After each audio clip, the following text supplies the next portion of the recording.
गरी संसारमा उज्यालो छर्ने सत्कर्ममा जुट्नुभएका आदरणीय गुरुवर्ग र मेरा प्यारा प्रतिस्पर्धी तथा अप्रतिस्पर्धी मित्रहरूमा स्वीकार्नुहोस् म प्रतिस्पर्धी नम्बर 4 को तर्फबाट न्यानो अभिवादन। आज यस न्यू एरा एकाडेमीको प्राङ्गणमा हुन गइरहेको सांस्कृतिक विविधता यो देशको पहिचान र विकासको आधार भन्ने शीर्षकको व्यक्तित्व कला प्रतियोगितामा भाग लिन पाउँदा आफूले आफैलाई निकै गौरवान्वित महसुस गरेकी छु। सर्वप्रथम त हामी जस्ता बालबालिकाको अन्तर्निहित क्षमता प्रस्फुटन गर्न यस्ता कार्यक्रमहरू सञ्चालन गरिदिएकामा उसप्रति मुरी धन्यवाद टक्र्याउन चाहन्छु।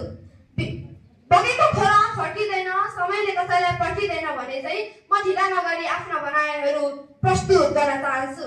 विषय र प्रसङ्गले अर्को अर्थ नलागेमा नेपालमा पहिलेदेखि चलिआएका परम्परा, चालचलन र रीतिरिवाज जसले यो देशको अस्तित्वलाई विश्व सामु चिनाएका छन् त्यसैलाई नै संस्कृति भनिन्छ।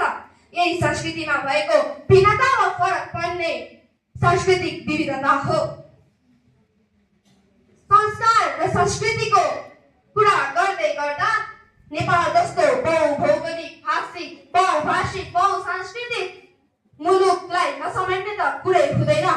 विश्व सामु बहुसांस्कृतिक राष्ट्र भनेर चिनिएको यो देश नेपालमा विभिन्न संस्कार र संस्कृतिहरू रहेका छन्।